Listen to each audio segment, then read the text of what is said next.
विद्यार्थी मित्रांनो, सप्रेम नमस्कार. ज्ञानवंदन एज्युकेटर यूट्यूब चॅनलमध्ये सर्वप्रथम मी आपणा सर्वांचे स्वागत करतो. विद्यार्थी मित्रांनो, आजच्या व्हिडिओमध्ये आपण सराव प्रश्नपत्रिका क्रमांक 23 बघणार आहोत, ज्यामध्ये एकूण 25 प्रश्न असणार आहेत 50 गुणांसाठी, ज्यामध्ये आपण मराठी, इंग्लिश, सामान्य ज्ञान या घटकांचा विद्यार्थ्यांनो समावेश केला आहे. विद्यार्थ्यांनो, व्हिडिओ सुरुवातीपासून शेवटपर्यंत अगदी मन लावून बघायचा आहे. ज्याही गोष्टी इम्पॉर्टंट वाटतील त्या नक्कीच विद्यार्थ्यांनो नोटबुकमध्ये नोट डाऊन करून घ्या. आणि विद्यार्थी मित्रांनो, प्रश्न विचारल्यानंतर आपणाकडे थोडा वेळ असेल, या वेळेमध्ये विद्यार्थ्यांनो प्रश्नाचं उत्तर आपण गेस करायचं आहे. आणि विद्यार्थी मित्रांनो, ही जी ॲक्टिव्हिटी आहे ती तुम्ही काळजीपूर्वक आणि सिरियसली करा. लक्षात घ्या, या ॲक्टिव्हिटीचा तुम्हाला नक्कीच एक्झाममध्ये हेल्प होईल. विद्यार्थ्यांनो, व्हिडिओला सुरुवात करूयात. व्हिडिओतील सर्वात पहिला प्रश्न आहे, नागझिरा अभयारण्य खालीलपैकी कोणत्या जिल्ह्यामध्ये आहे? आपले ऑप्शन आहेत चंद्रपूर, गडचिरोली, गोंदिया आणि भंडारा.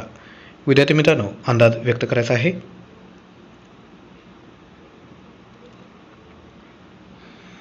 तर लक्षात घ्या, नागझिरा जे अभयारण्य आहे ते ऑप्शन क्रमांक क गोंदिया जिल्ह्यामध्ये आहे. त्यानंतर क्वेश्चन क्रमांक 2, गोंडवाना विद्यापीठ महाराष्ट्राच्या कोणत्या जिल्ह्यात आहे? आपले ऑप्शन आहेत चंद्रपूर, गडचिरोली, गोंदिया की भंडारा. विद्यार्थ्यांनो, अंदाज व्यक्त करा.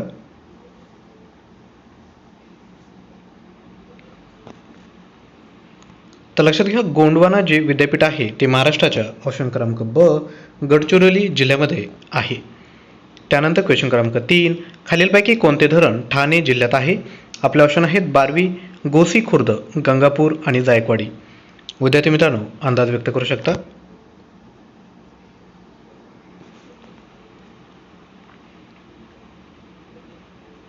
तर लक्षात घ्या, बारवी हे जे धरण आहे ते ठाणे जिल्ह्यामध्ये विद्यार्थ्यांनो आहे. त्यानंतर क्वेश्चन क्रमांक 4, नाशिकची द्राक्ष, नागपूरची संत्री तर घोलवडचं काय असणार आहे? केळी, आंबा, फणस की चिकू. विद्यार्थ्यांनो, अंदाज व्यक्त करू शकता. तर लक्षात घ्या, नाशिकचे द्राक्ष, नागपूरची संत्री तर घोलवडचे विद्यार्थी मित्रांनो चिकू हे योग्य आन्सर असणार आहे. त्यानंतर क्वेश्चन क्रमांक 5, खालीलपैकी कोणते भात संशोधन केंद्राचे ठिकाण आहे? आपले ऑप्शन आहेत कर्जत, कराड, कन्नड की भिवंडी. विद्यार्थ्यांनो, अंदाज व्यक्त करा.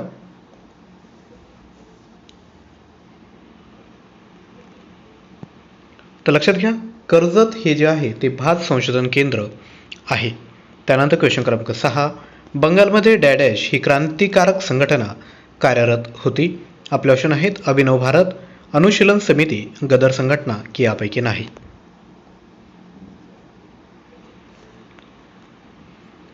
तर लक्षात घ्या, बंगालमध्ये ऑप्शन क्रमांक ब अनुशीलन समिती ही क्रांतिकारक संघटना कार्यरत होती. त्यानंतर विद्यार्थ्यांनो, क्वेश्चन क्रमांक 7, हिंदुस्तान सोशलिस्ट रिपब्लिकन असोसिएशन या संघटनेच्या सेना विभागाचे प्रमुख कोण होते? सचिंद्रनाथ सन्याल, राजेंद्र लहिरी, अशफाक उल्ला खान की चंद्रशेखर आझाद. विद्यार्थ्यांनो, अंदाज व्यक्त करा.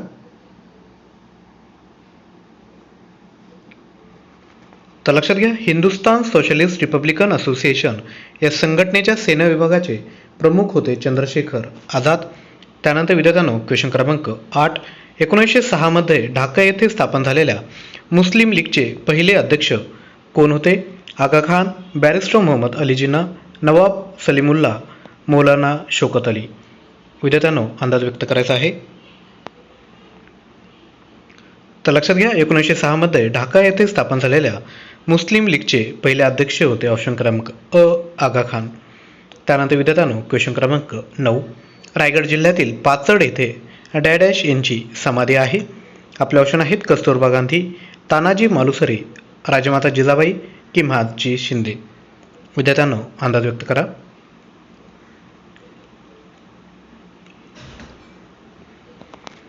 तर लक्षात घ्या, रायगड जिल्ह्यातील पाचाड येथे ऑप्शन क्रमांक क राजमाता जिजाबाई यांची समाधी आहे. त्यानंतर क्वेश्चन क्रमांक 10, गुरु गोविंद सिंग हे शिखांचे कितवे गुरु होते? आपले ऑप्शन आहेत पहिले, 8वे, 10वे की 15वे. विद्यार्थ्यांनो, अंदाज व्यक्त करायचा आहे.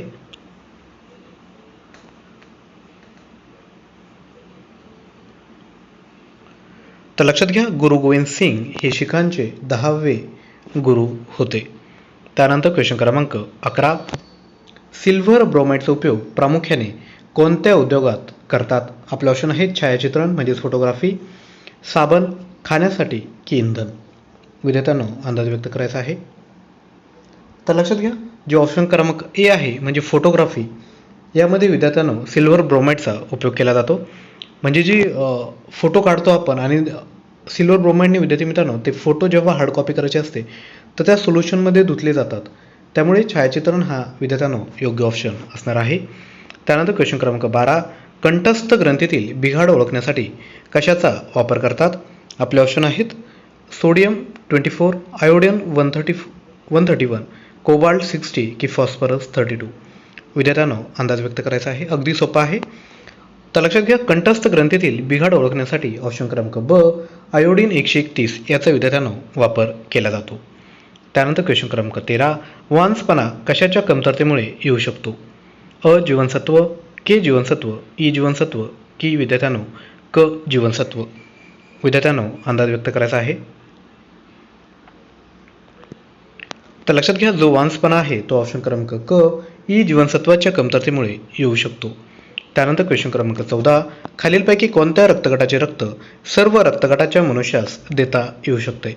आपले ऑप्शन आहेत ए बी, ए बी की ओ. विद्यार्थ्यांनो अंदाज व्यक्त करा. अगदी सोपा प्रश्न आहे. लक्षात घ्या, ज्यांचा रक्तगट हा ओ असतो विद्यार्थी मित्रांनो ते कोणत्याही मनुष्यास आपले रक्त देऊ शकतात. त्याला आपण काय म्हणतो? Universal donor. त्यानंतर क्वेश्चन क्रमांक 15, खालीलपैकी कोणता रोग विषाणूमुळे होतो? आपले ऑप्शन आहेत क्षयरोग, कुष्ठरोग, पोलिओ की कोलारा. विद्यार्थ्यांनो अंदाज व्यक्त करायचा आहे. तर लक्षात घ्या, पोलिओ हा जो रोग आहे विद्यार्थ्यांनो तो रोग विषाणूमुळे होतो.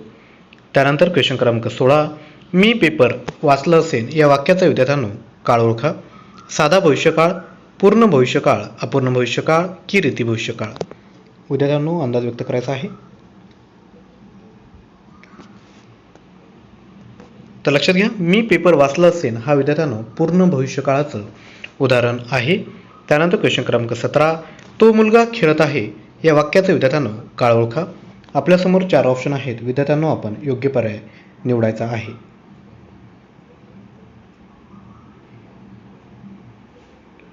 तर लक्षात घ्या, तो मुलगा खेळत आहे हे विद्यार्थ्यांनो अपूर्ण वर्तमान काळाचं एक्झाम्पल आहे.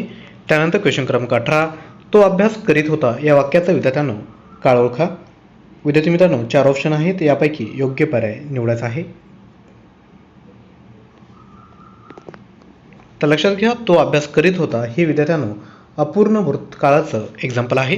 आणि लक्षात घ्या, मराठी व्याकरणमधील काळावर जर विद्यार्थी मित्रांनो जर तुम्हाला कोणताही विद्यार्थी मित्रांनो अडचण असेल तर तुम्ही मराठी व्याकरण प्लेलिस्टमध्ये जाऊन काळावर विद्यार्थी मित्रांनो आपण थिअरी आणि टोटल 60 क्वेश्चन विद्यार्थ्यांनो बघितलेले आहेत.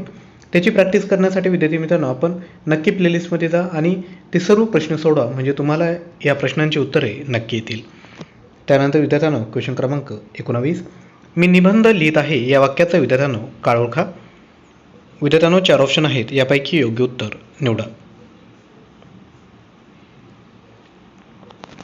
तर लक्षात घ्या, मी निबंध लिहित आहे हे विद्यार्थ्यांनो अपूर्ण वर्तमान काळाचं उदाहरण आहे.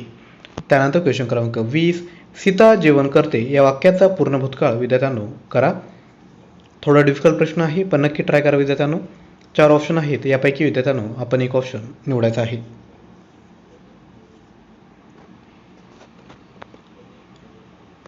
तर लक्षात घ्या, सीता जेवण करते या वाक्याचा विद्यार्थ्यांनो पूर्ण भूतकाळ जर करायचा ठरला तर तो कसा असेल?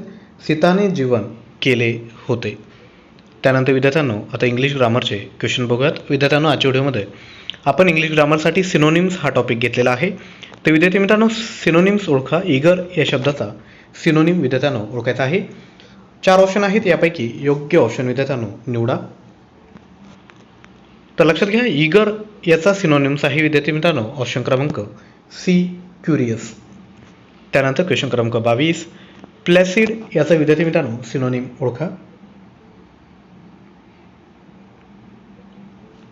तर लक्षात घ्या, प्लॅसिड याचा समानार्थी शब्द असणार आहे ऑप्शन क्रमांक बी, काल्म म्हणजे काय? शांत. त्यानंतर क्वेश्चन क्रमांक 23, कॉमेमोरेट विद्यार्थ्यांनो या शब्दाचा समानार्थी शब्द ओळखायचा आहे. आपल्यासमोर 4 ऑप्शन आहेत, यापैकी विद्यार्थी मित्रांनो एक ऑप्शन निवडा.